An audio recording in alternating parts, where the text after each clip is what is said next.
एक और क्वेश्चन देखते हैं इसी टाइप से रिलेटेड।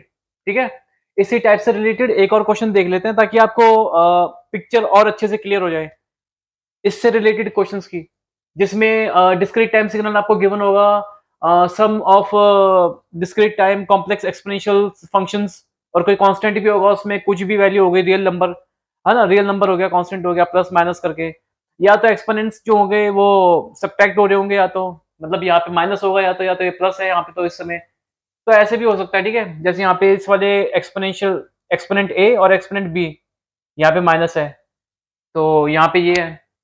ठीक है, तो एक और क्वेश्चन देख लेते हैं हम। ठीक है, इसी टाइप से रिलेटेड, इसी क्वेश्चन से रिलेटेड एक और क्वेश्चन देख लेते हैं हम। तो मैं ऐसा करता हूँ कि यहाँ से रब कर देता हूँ और ये रब कर देता हूँ मैं। ठीक है, तो ये है question, x of n discrete time signal given है, वन प्लस ई की power, one plus e to the power j 4 पाई/7n minus e to the power j 2 पाई/5n। तो यहाँ पर भी दो एक्सपोनेंट है, डिस्क्रीट टाइम कॉम्प्लेक्स एक्सपोनेंशियल है यहाँ पे दो, जो कि दो सब्ट्रैक्ट हो रहे हैं एक दूसरे के साथ। पहले क्या था, यहाँ पे ऐड हो रहे थे, अब क्या हो रहा है, सब्ट्रैक्ट हो रहे हैं। और इसमें अब एडिशन में क्या आ रहा है, एडिशन में यहाँ पे वन आ रहा है, प्लस वन। वन क्या है, एक कांस्टेंट है कोई सा भी। ठीक है, वन कांस्टेंट होता है। तो एक्स ऑफ एन का फंडामेंटल पीरियड निकालना है। ठीक है, एक्स ऑफ एन का फंडामेंटल पीरियड निकालना है।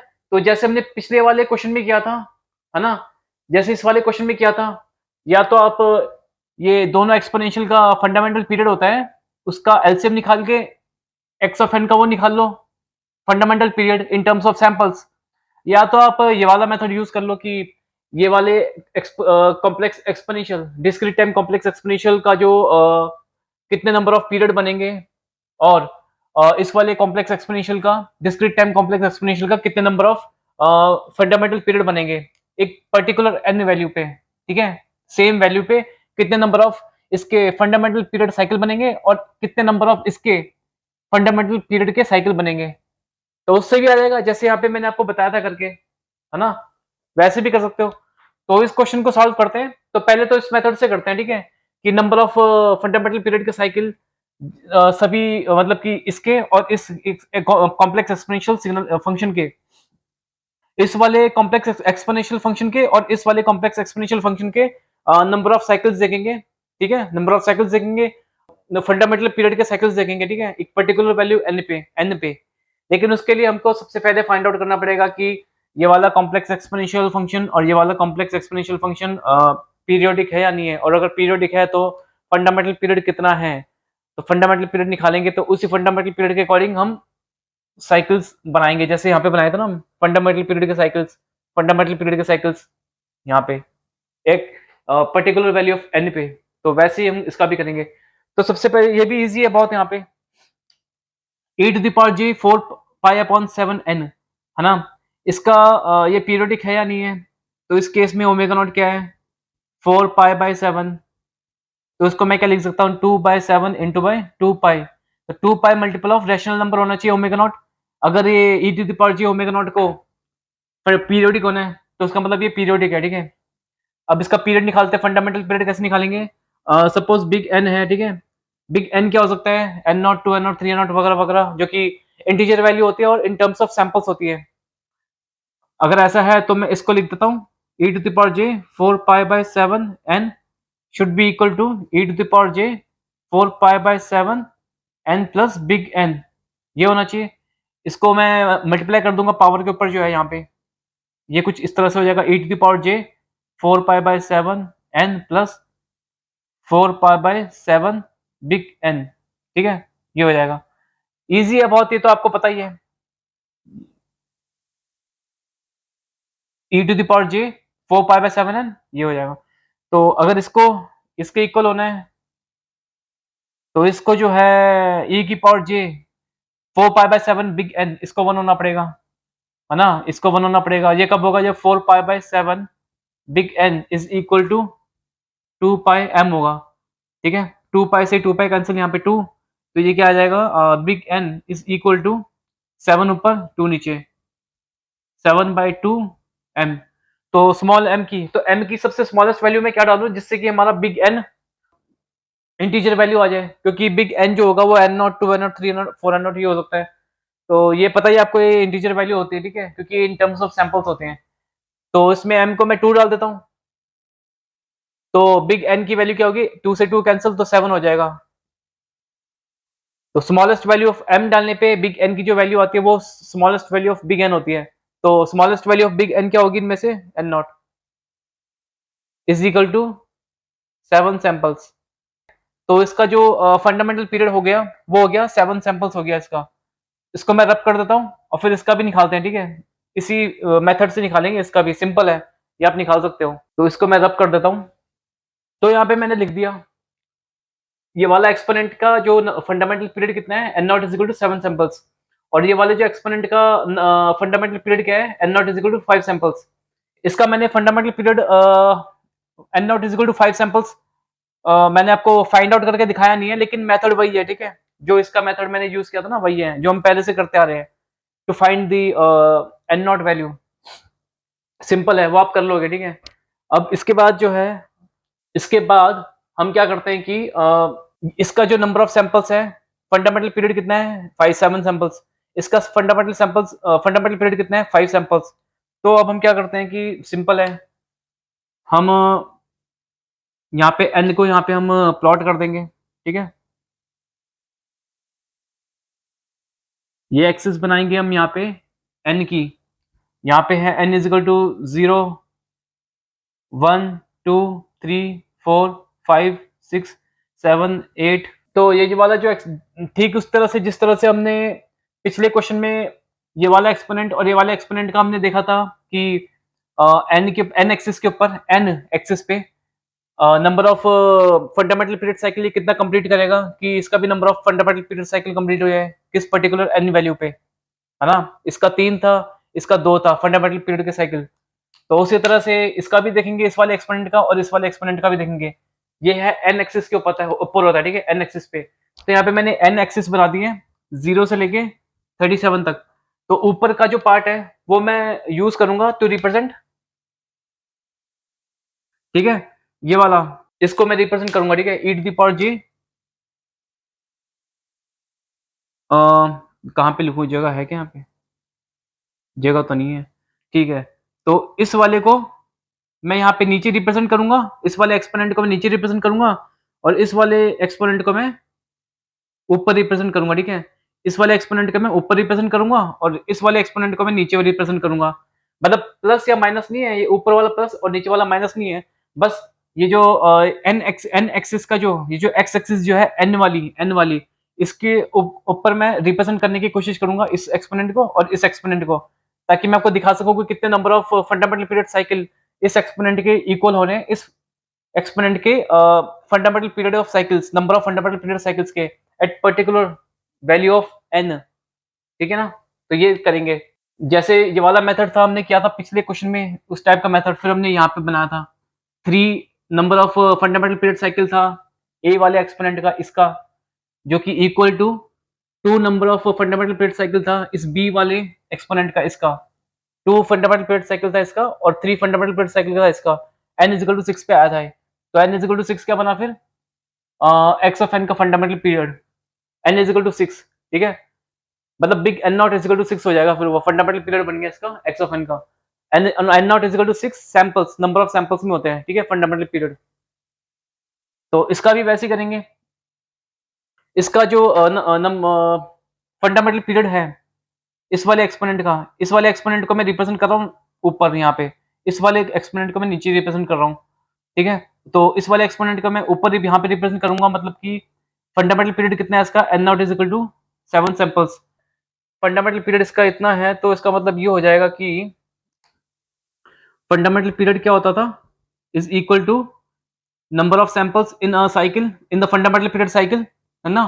फंडामेंटल पीरियड के जो साइकिल था, जैसे कि यहाँ पे ये था, उस साइकिल में नंबर ऑफ सैंपल्स -1, ठीक है? ये था। अब इसका फंडामेंटल पीरियड कितना है, 7 सैंपल्स, तो यहाँ पे 7 फंडामेंटल पीरियड 7 है और फिर ये हो गया number of cycles in fundamental period cycle -1, तो -1 को यहाँ ले आएंगे +1, तो ये 8 हो जाएगा, ठीक है? नंबर ऑफ क्या हो जाएगा, 8 हो जाएगा number of samples in a fundamental period cycle. तो 8 सैंपल्स हो जाएंगे, मतलब कि इस वाले एक्सपोनेंट के लिए, और ये एक्सपोनेंट को मैं कहाँ रिप्रेजेंट कर रहा हूँ, ऊपर यहाँ पे। तो ये हो जाएगा 1 2 3 4 5 6 7 8, यहाँ तक 8 हो जाएंगे, ठीक है। 8 सैंपल हो जाएंगे, 8 सैंपल्स। तो 8 सैंपल्स यहाँ तक हो जाएंगे, 0 n इज इक्वल टू 0 से लेके n इज इक्वल टू 7 तक। तो एक फंडामेंटल पीरियड का साइकिल यहाँ का बन गया, ठीक है, इस वाले का। जिस जो कि फंडामेंटल पीरियड साइकिल के अंदर कितने सैंपल्स हैं, 8। यहाँ पर भी 8 आया, तो ये बन गया इसका एक। तो उसी तरह से 7 8 9 10 11 12, 7 8 9 11 12 13 14 15, ठीक है, 15। तो 15 तक नेक्स्ट फंडामेंटल पीरियड साइकिल बनेगी, सेम ऐसी फंडामेंटल पीरियड की cycle n is equal to 7 to n is equal to 15 तक बनेगी, ठीक है। कौन से वाले एक्सपोनेंट के लिए है, ये वाले एक्सपोनेंट के लिए है जिसका फंडामेंटल पीरियड था 7 samples, but number of samples in a fundamental period cycle, है ना, वो क्या हो जाता है, वो फंडामेंटल पीरियड प्लस 1 हो जाता है। सिंपल है। इसलिए ये जो फंडामेंटल पीरियड का जो साइकिल है, इसमें नंबर ऑफ सैंपल्स कितने हैं, 1 2 3 4 5 6 7 8। इसमें भी कितने हैं फंडामेंटल पीरियड साइकिल, जो सेम इसी का वो कॉपी है, मतलब इसी का वो है, क्या बोलते हैं, ये रिपीट हो रहा है ना, ये वाला फंडामेंटल पीरियड साइकिल इसी का रिपीट हो रहा है। तो इसमें भी number of cycles, sorry, number of samples 8 होनी चाहिए इस वाले फंडामेंटल पीरियड के साइकिल में भी। देख लेते हैं, 1 2 3 4 5 6 7 8 हो गए। 1 2 3 4 5 6 7 8। एक मिनट गलती हो गई, ये यहाँ तक बनेगा, ठीक है, यहाँ तक बनेगा। अब जो फंडामेंटल पीरियड साइकिल यहाँ पे था, और जो फंडामेंटल पीरियड साइकिल यहाँ पे रिपीट हो रहा है, वही फंडामेंटल पीरियड साइकिल आगे भी रिपीट होना चाहिए, क्योंकि ये किस एक्सपोनेंट का है, इस वाले एक्सपोनेंट का है, ठीक है, और ये एक्सपोनेंट पीरियोडिक है इसलिए, और इसका फंडामेंटल पीरियड क्या है, N naught equal to 7 samples. तो जो आगे का जो रिपीट होगा फंडामेंटल पीरियड साइकिल, उसके अंदर कितने सैंपल्स होंगे, वही जितने जितने सैंपल्स इसमें हैं और जितने सैंपल्स इसमें हैं, वही उतने number of samples next fundamental period cycle में भी होंगे। कितने, 8। 8 सैंपल्स होंगे, यहाँ पे आया था ना 8 fundamental period cycles, sorry, fundamental period 7 plus 1 8। तो ए 1 2 3 4 5 6 7 8 ना, एक बार फिर से देख लेते हैं, 1 2 3 4 5 6 7 8 यहाँ पे होगा, ठीक है। n इज इक्वल टू 21 तक होगा ये वाला फंडामेंटल पीरियड का साइकिल, ये हो गया। तो ये भी फंडामेंटल पीरियड साइकिल सेम यही वाला रिपीट हो रहा है, यही वाला रिपीट हो रहा है, सेम है। अब नेक्स्ट फंडामेंटल पीरियड का जो साइकिल होगा वो भी सेम ऐसा ही होगा, उसमें भी नंबर ऑफ सैंपल्स कितने होंगे, 8 सैंपल्स, 1 2 3 4 5 6 7 8। एक सेकंड में जरा चेक कर लेता हूँ फिर से कि ये सही है या नहीं है। 5 6 7 8 9 10 11 12 13 14 15 16 17 18 19 20 21 22 23 24 25 26 27 28 29 30 31 32 33 34 35 36 37। So 8 1 2 3 4 5 6 7 8, ठीक है, 1 2 3 4 5 6 7 8, 1 2 3 4 5 6 7 8, 1 2 3 4 5 6 7 8। ठीक तो आ रहा है, 1 2 3 4 5 6 7 8, ठीक है। तो नेक्स्ट जो रिपीट होगा नेक्स्ट फंडामेंटल पीरियड साइकिल, वो भी n इज इक्वल टू 21 से लेकर n इज इक्वल टू 28 के बीच में होगा, और इसके अंदर भी नंबर ऑफ सैंपल्स वही 8 होंगे, 8 सैंपल्स। अब नेक्स्ट जो फिर से रिपीट होगा फंडामेंटल पीरियड साइकिल, वो कहां से कहां तक होगा, उसके अंदर भी नंबर ऑफ सैंपल्स 8 होंगे, जैसे कि इसमें थे, इसमें थे, इसमें थे, इसमें थे। तो ये सब फंडामेंटल पीरियड साइकिल है जो रिपीट हो रहे हैं यहाँ पे, ठीक है, सब। तो उसमें भी 8 नंबर ऑफ सैंपल्स होंगे, जो अगला फंडामेंटल पीरियड साइकिल रिपीट होगा वो भी 1 2 3 4 5 6 7 8 ऐसे चलता रहेगा, ठीक है। तो ये वाला एक्सपोनेंशियल जो है e to the power j 4 pi by 7 n, जिसके फंडामेंटल पीरियड के अंदर 7 सैंपल्स, और जो फंडामेंटल पीरियड साइकिल के अंदर जो साइकिल्स हैं, सॉरी, जो फंडामेंटल पीरियड साइकिल्स के अंदर फंडामेंटल पीरियड साइकिल्स जो हैं, इनके अंदर जो नंबर ऑफ सैंपल्स कितने हैं, फंडामेंटल पीरियड प्लस 1 8। तो 8 सैंपल्स आए ना इस फंडामेंटल पीरियड साइकिल में, इस फंडामेंटल पीरियड साइकिल में, इस फंडामेंटल पीरियड साइकिल में, इसमें भी 8 आया है, 1 2 3 4 5 6 7 8 8 आया है ना। अब इस वाले एक्सपोनेंट का तो हमने बना दिया, अब ये वाला एक्सपोनेंट है, इसका भी हमको बनाना है, नीचे बनाएंगे, ठीक है, नीचे। तो ये वाले एक्सपोनेंट का जो फंडामेंटल पीरियड कितना है, n naught is equal to 5 samples. तो हम इसका इसका इस वाले एक्सपोनेंट का number of samples in fundamental period cycle वो कैसे निकालेंगे, वो भी वैसे निकालेंगे जैसे इसको निकाले थे। Fundamental period minus sorry fundamental period is equal to number of samples in one fundamental period cycle, जो हमको निकालना है, जैसा हमने यहाँ पे निकाला था इसके लिए, इस वाले एक्सपोनेंट के लिए यहाँ पे निकाला था, उसी तरह से इस एक्सपोनेंट के लिए यहाँ पे निकालना है क्या है, number of samples in a one fundamental period cycle minus one. ये कितना है, फंडामेंटल पीरियड कितना है, N naught is equal to 5 samples है इस एक्सपोनेंट का, यहाँ 5 लिख दो, इज इक्वल टू ये -1। तो ये -1 को यहाँ पे ले आओ, +1 हो जाएगा, है ना, +1 हो गए तो 6 हो गया, ठीक है, इसका मतलब 6। तो इसका मतलब इस एक्सपोनेंट के अंदर number of samples in one fundamental period cycle 6 samples होंगे, ठीक है, 6 सैंपल्स होंगे इसके अंदर। तो इसको हम नीचे बना देते हैं, ठीक है, नीचे बना देते हैं, इसको हम नीचे बना देते हैं, तो 6 सैंपल्स होंगे। तो sample n is equal to 0, ठीक है, यहाँ से स्टार्ट करेंगे 1 2 3 4 5 6 यहाँ तक बनेगा, ठीक है। तो नंबर ऑफ सैंपल 6 हो गए, तो ये एक फंडामेंटल पीरियड का साइकिल हो गया इस वाले एक्सपोनेंट का, ठीक है, इस वाले एक्सपोनेंट का। और इस ठीक है, और जो नेक्स्ट जो रिपीट होगा यही वाला सेम फंडामेंटल पीरियड साइकिल, उसके अंदर भी नंबर ऑफ सैंपल्स कितने होने चाहिए, 6। फिर जो नेक्स्ट रिपीट होगा फंडामेंटल पीरियड साइकिल, उसके अंदर भी नंबर ऑफ सैंपल 6 होने चाहिए, और जो शेप ऑफ साइकिल है ना, फंडामेंटल पीरियड साइकिल्स है, वो भी रिपीट होनी चाहिए, सेम होनी चाहिए, और वैल्यू टू वैल्यू रिपीट होनी चाहिए, क्योंकि पीरियोडिक सिग्नल है ना, वो तो पता ही है आपको, क्योंकि ये पीरियोडिक है इसलिए, है ना। अब जो नेक्स्ट फंडामेंटल पीरियड साइकिल आएगा जिसमें कि नंबर ऑफ सैंपल्स कितने होंगे, 6 होंगे, वही जैसे इसमें था, वो कहाँ पे, वहां तक कहाँ, वो n इज इक्वल टू कहाँ तक बनेगा, 1 2 3 4 5 6, n इज इक्वल टू 10 तक बना है। नेक्स्ट रिपीट होके जो फंडामेंटल पीरियड साइकिल ये वाला रिपीट होके बना है। अब इसके बाद फिर नेक्स्ट फंडामेंटल पीरियड साइकिल कहाँ बनेगा, कौन से n तक बनेगा, 1 2 3 4 5 6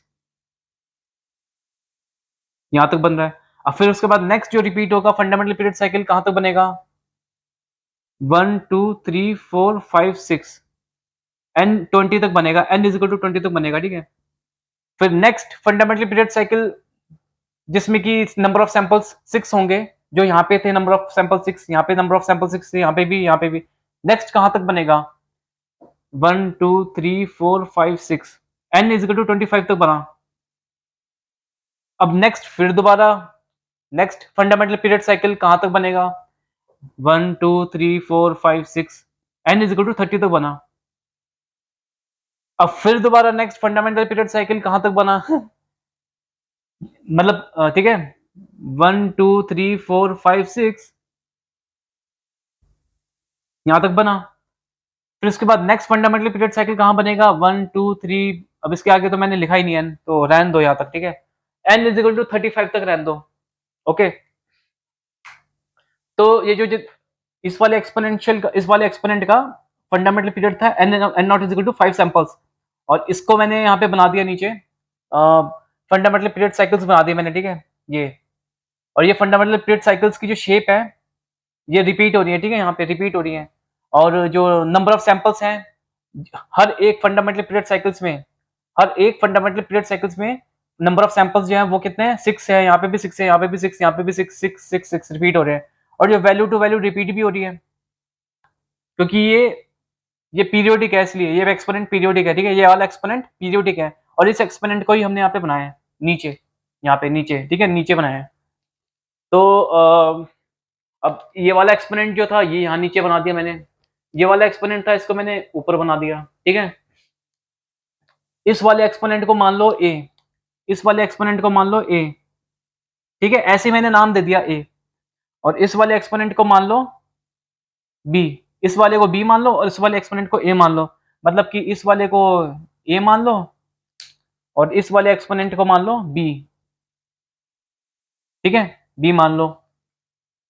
हमको देखना पड़ेगा कि n की कौन सी वैल्यू पे एग्जैक्ट, ठीक है, n की कौन सी पर्टिकुलर वैल्यू पे exact number of fundamental period cycles exponent जो है a का, a वाला एक्सपोनेंट का है ना, इक्वल हो जाए exact number of fundamental period cycle of exponent B के, ठीक है, एग्जैक्ट इक्वल हो जाए। तो हम देखते हैं एक्सपोनेंट ए का, ठीक है, कितने number of fundamental period cycle हो रहे हैं, number of fundamental period cycles कितने हैं एक्सपोनेंट ए के, इस वाले के, 1 2 3 4 5।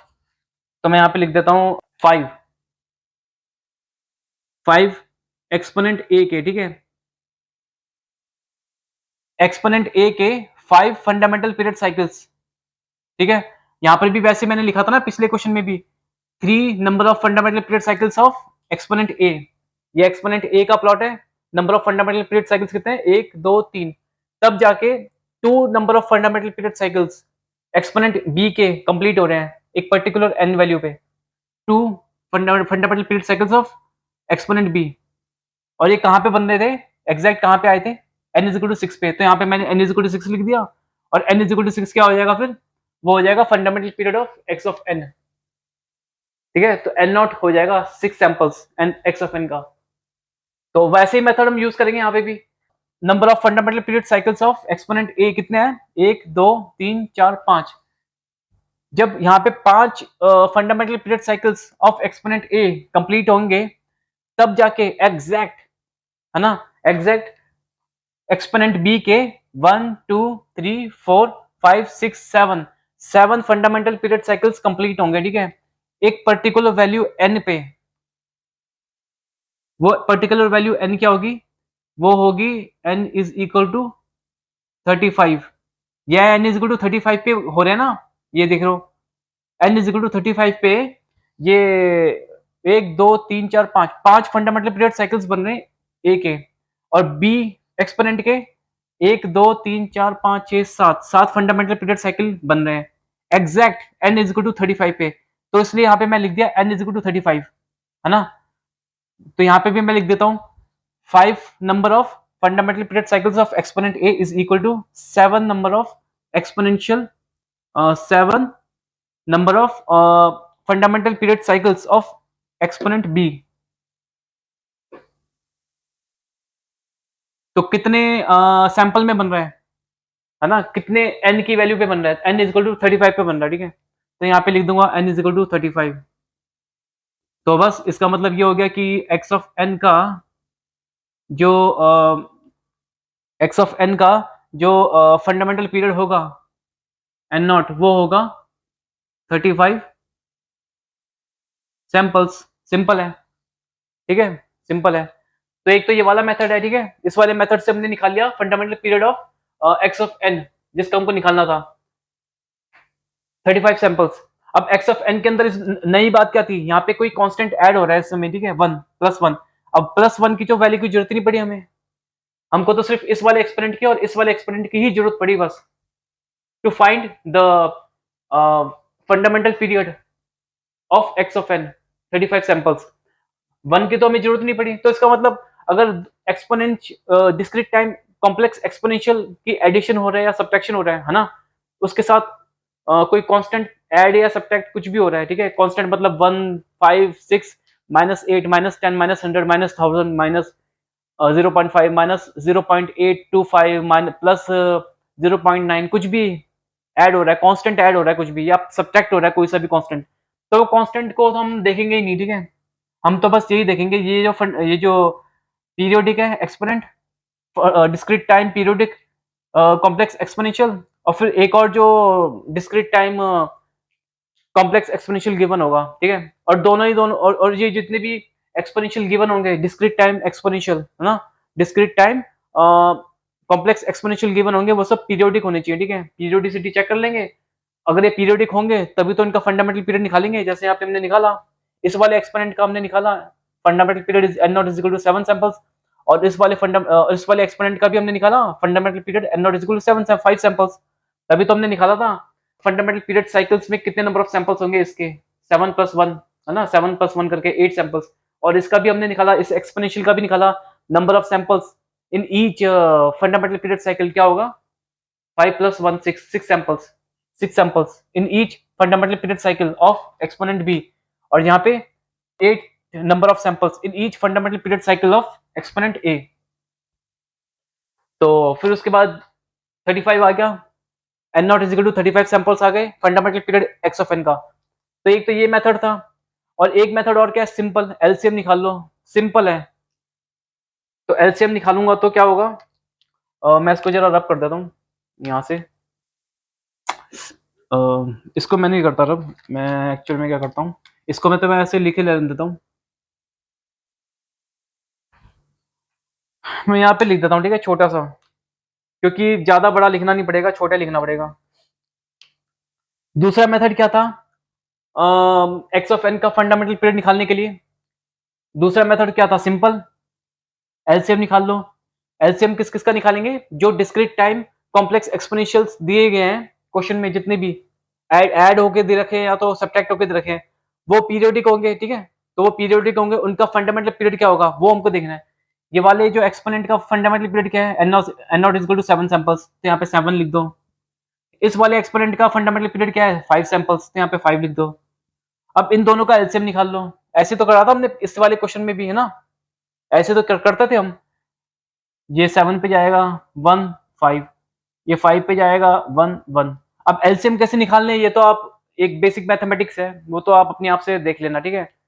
बहुत इजी है निकालना, ठीक है, एलसीएम बहुत इजी है। तो मैं बताऊंगा तो थोड़ा सा ठीक नहीं लगेगा, क्योंकि थोड़ी यहाँ पे हाई लेवल की चीज हो रही है। तो एलसीएम तो आप देख लेना कहीं पर भी कैसे निकालते हैं, बहुत ईजी है। तो यहाँ पे आया 7, यहाँ पे आया 5, तो इनको क्या करते थे, मल्टीप्लाई। मल्टीप्लाई करेंगे तो क्या होगा, 7 इंटू 5 35, तो एन नॉट होगा 35 सैंपल्स। तो एक्स ऑफ एन का जो फंडामेंटल पीरियड क्या है, N naught is equal to 35 samples. तो इस मेथड से, एलसीएम वाले मेथड से भी एक्स ऑफ एन का फंडामेंटल पीरियड क्या आया, N naught is equal to 35 samples. और इस वाले मेथड से भी एन नॉट का, सॉरी, एक्स ऑफ एन का फंडामेंटल पीरियड क्या आया, N naught is equal to 35 samples. तो ये वाला मेथड यूज कर लो, या तो ये वाला एलसीएम वाला मेथड यूज कर लो। वैसे एलसीएम वाला मेथड जो है काफी इजी है, क्वेश्चंस में यही वाला मेथड यूज करना, ठीक है, एलसीएम वाला ही मेथड यूज करना, यही वाला यूज करते हैं, ठीक है। तो अब ये वाला मेथड हो गया और एक ये वाला मेथड हो गया, इन दोनों ही मेथड में हमको वन की जरूरत पड़ी, यहाँ पे जो वन था यहाँ पे जरूरत ही नहीं पड़ी। यहाँ पे अगर वन ना भी होता, अगर यहाँ पे 8 होता, है ना, तब भी वैल्यू जरूरत नहीं पड़ती 8 की हमको। हमको तो जरूरत किसकी पड़ती, ये जो एक्सपोनेंट है ना यहाँ पे, डिस्क्रीट टाइम कॉम्प्लेक्स एक्सपोनेंशियल्स जो हैं, जो पीरियोडिक है, इनकी जरूरत पड़ती जो गिवन है। 8 होता तो यहाँ पे लिखा हुआ, क्योंकि 8 कांस्टेंट वैल्यू है ना, 8 की जरूरत नहीं पड़ती हमें। 0.92 होता, अगर ये भी कांस्टेंट है 0.92, इसकी भी जरूरत नहीं पड़ती, ठीक है। कुछ भी होती यहाँ पे वैल्यू कांस्टेंट में, यहाँ पे कांस्टेंट में कोई भी वैल्यू होती है, यहाँ पे जरूरत ही नहीं पड़ती इसकी। हमको जरूरत पड़ती किसकी, डिस्क्रीट टाइम पीरियोडिक कॉम्प्लेक्स एक्सपोनेंशियल्स जो गिवन थे यहाँ पे और यहाँ पे, इनकी जरूरत पड़ती। और एक चीज की और जरूरत नहीं पड़ती हमें, क्या, वो ये है कि अगर ये माइनस नहीं होता, अगर ये प्लस होता है यहाँ पे, दोनों एक्सपोनेंशियल जो है यहाँ पे माइनस ना होके प्लस होते, तब भी ऐसे ही निकालते हम, ठीक है। तब भी जो है फंडामेंटल पीरियड जो है एन नॉट 35 सैंपल्स आता है एक्स ऑफ एन का, इससे या इससे, इस मेथड से। अगर यहाँ पे प्लस भी होता तो, है ना, यहाँ माइनस है तो भी कोई नहीं, अगर यहाँ पे माइनस होता और यहाँ पर भी माइनस होता, तब भी इसी मेथड से करते, इसी मेथड से करते, तब भी एन नॉट 35 सैंपल्स आता, एन नॉट 35 सैंपल्स आता, ठीक है, 35 सैंपल्स आता तब भी। अगर ये यहाँ पे प्लस होता और ये माइनस होता, इस बार ये वाला एक्सपोनेंट माइनस होता, ये वाला एक्सपोनेंट प्लस होता, तब भी इस वाले मेथड से करते हैं आप, या तो इस वाले मेथड से करते हैं एलसीएम वाले से, तब भी एक्स ऑफ एन का fundamental period N naught is equal to 35 samples आता, और यहाँ पर भी N naught is equal to 35 samples आता। तो यहाँ पे प्लस हो माइनस हो कुछ भी हो, एक्सपोनेंशियल एक्सपोनेंट्स के साथ, ठीक है, कोई फर्क नहीं पड़ता, मेथड यही वाला यूज करना पड़ता है। बस हमको जरूरत क्या पड़ती है, जो डिस्क्रीट टाइम पीरियोडिक कॉम्प्लेक्स एक्सपोनेंशियल्स जो हैं, एक्सपोनेंशियल फंक्शंस जो हैं यहाँ पे, जैसे ये इनकी फंडामेंटल पीरियड की जरूरत पड़ती है, और उसी से हम जो है ये बनाते हैं, इस मेथड से एक्स ऑफ एन का फंडामेंटल पीरियड निकालते हैं। और एलसीएम के अंदर भी हम यही डालते हैं, फंडामेंटल पीरियड ऑफ ये वाला एक्सपोनेंट और फंडामेंटल पीरियड ऑफ ये वाला एक्सपोनेंट, बस यही तो करते हैं। और कांस्टेंट कुछ भी हो, प्लस में हो या माइनस में हो, या तो माइनस में होता तब भी कोई बात नहीं, -1 होता तब भी कोई बात नहीं, +1 था, -1 था, या कोई कुछ भी होता कोई बात नहीं, इसकी तो हमको जरूरत ही नहीं पड़ती, ठीक है। जरूरत पड़ती तो क्या, ये जो discrete time periodic complex एक्सपोनेंशियल्स given जो होते हैं, ये वाले इनके फंडामेंटल पीरियड की जरूरत पड़ती, दैट्स इट। और किसी चीज की जरूरत नहीं पड़ती। इस वाले मेथड से कर लो या तो इस वाले मेथड से कर लो, एक्स ऑफ एन का फंडामेंटल पीरियड यही आएगा, N naught is equal to 35 samples. ठीक है। हाँ, ये है कि अगर यहाँ पे कांस्टेंट की वैल्यू प्लस माइनस में कुछ भी है, तो जैसे हम पिछले क्वेश्चन को हम काफी डिटेल में किए थे, डेप्थ में किए थे ग्राफिकली, तो उसमें एक ग्राफ और बनाना पड़ता किसका, -1 या +1, जो कांस्टेंट, जो भी कांस्टेंट गिवन है प्लस में या माइनस में, उसका भी हमको ग्राफ बनाना पड़ता, फिर हमको मेजर करने के बाद हमें एक्स ऑफ एन को एडजस्ट करके बनाना पड़ता।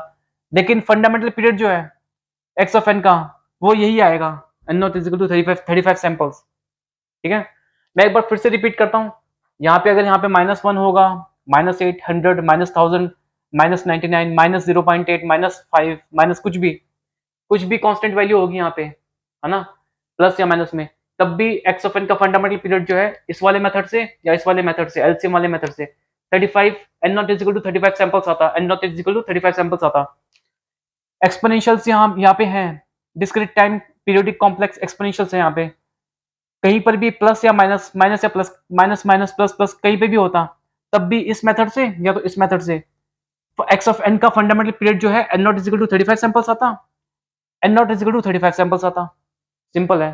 तो इस टाइप के क्वेश्चंस को ऐसे सॉल्व करते हैं, इससे या तो इससे, ग्राफिकली भी कर सकते हो बट वो बहुत बड़ा हो जाता है, वो हम बेसिकली यूज नहीं करते ये वाला मेथड, हम ये वाला मेथड यूज कर लेते हैं। वैसे ये भी बहुत बड़ा मेथड है, ये वाला मेथड यूज करते हैं एलसीएम का, ये काफी इजी है। ठीक है, सिंपल। तो इस टाइप के क्वेश्चन हमने सॉल्व कर दिए। ठीक है, डिस्क्रीट टाइम पीरियोडिक सिग्नल के अंदर इस वाले टाइप के क्वेश्चंस को हम कंप्लीट कर दिए। तो नेक्स्ट क्वेश्चन देखेंगे आगे।